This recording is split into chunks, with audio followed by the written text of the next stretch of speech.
Hello and welcome back to the Class 1 School of English tutorials. This is my YouTube channel. My name is Duncan Taborda. It's great to see you back here again. Hopefully you're not sick of my ugly face or of these dazzling shirts that I keep wearing. Sorry, that's my weakness. I love my loud shirts. We call them loud shirts, okay? But hopefully you will be able to hear me over my loud shirts. Do you see what I did there? Okay. Today I'm going to show you how to speak in the future in English, okay? It's actually very easy. The best thing about speaking in the future is that usually you don't have to worry about spelling changes and things like that. Alright, I'll explain.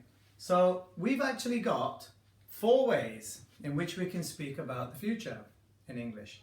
Now that shows you what a rich language English is. Okay, there's not many languages that will give you 4 chances, 4 different ways that you can talk about the future. So although English is complicated, it's beautiful, it's rich, it gives you, it's versatile, it gives you lots of different ways of doing things. Now, I'm going to show you. So, you're talking about the future. The future obviously is something that hasn't happened yet. 1 minute from now is the future. Alright, and anytime you're talking about the future, you need to do it in a specific way in English, okay? But there's 4 different ways that you can do it. So the first one is very simple.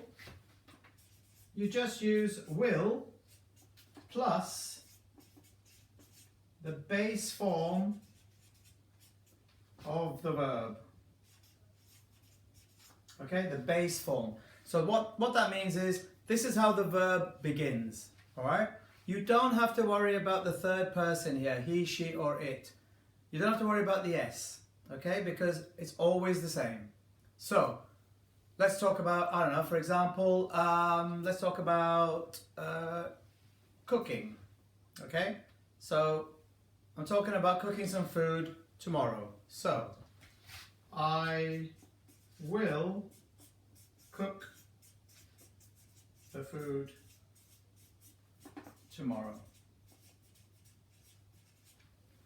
I will cook the food tomorrow. Very simple. If you want to talk about he or she, doesn't change. He will cook the food tomorrow. Yeah, no change. She will cook the food tomorrow. They will cook the food tomorrow. Very simple. No spelling changes needed. You're just going to use the same verb with will. So that's one way. Okay?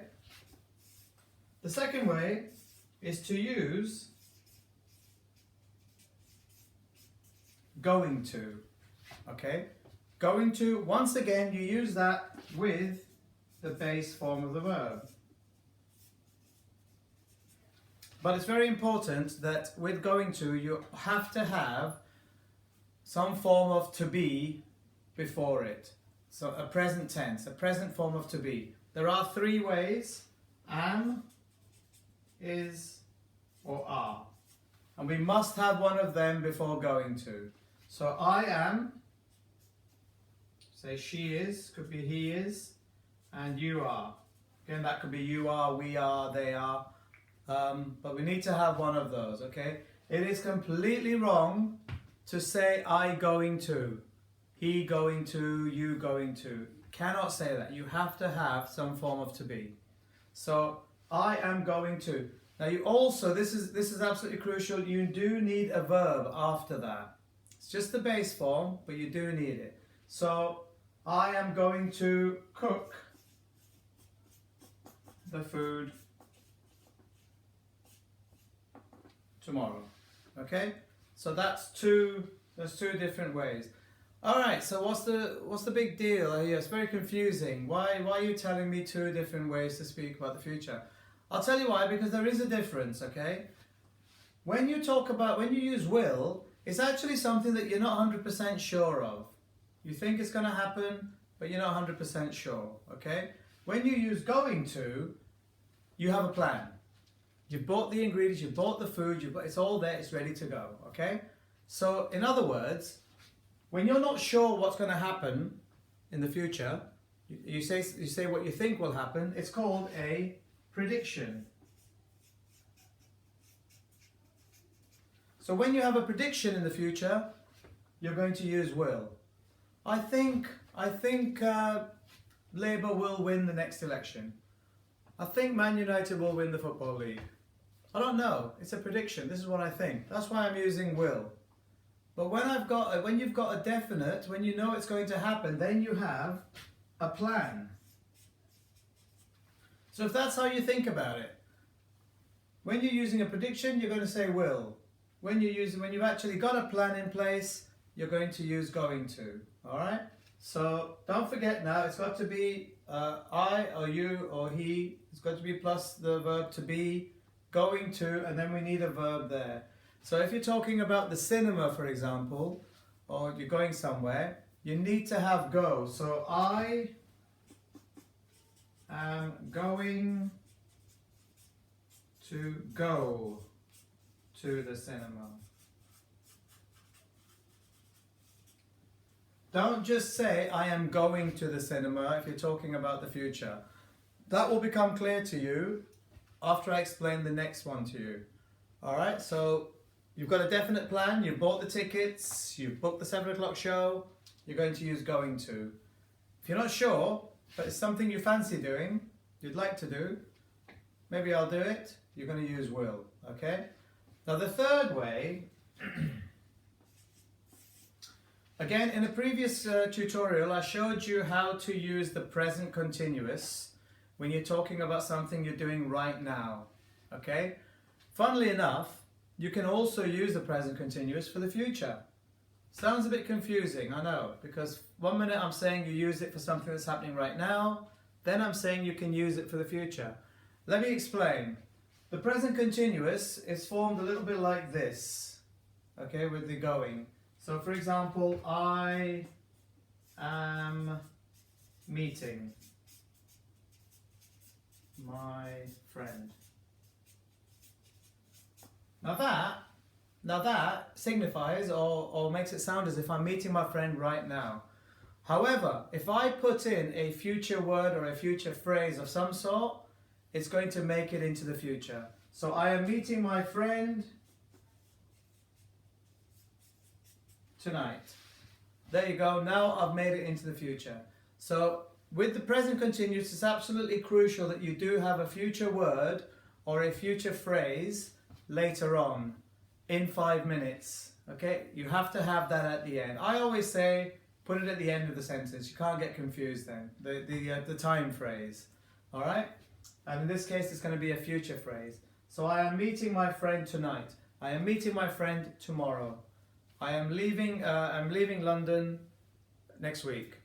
All right, anything like that. So that's 3 ways. You've got the will plus the base form. You've got the going to plus the base form, and you've got the present continuous with a future word. Very, very important. Again, remember, we do need to be. Not I'm meeting my friend tonight. Not you meeting your friend tonight. Not he meeting his friend tonight. Can't do that. Can't do it. You have to have am, is, or are. So that's 3 ways. And the 4th way is actually by using the present simple. Now, in some languages, for example in Spanish, you can actually they use the present simple all the time for the future. So for example, I call you tomorrow. Yeah, I call you tomorrow. Te llamo mañana. That's Spanish. Didn't know I could speak Spanish, did you? French, they do it as well. Je t'appelle demain. I call you tomorrow. You cannot do this in English yet. In English, you cannot use the present simple to talk about the future. There's only one occasion when we do it, okay?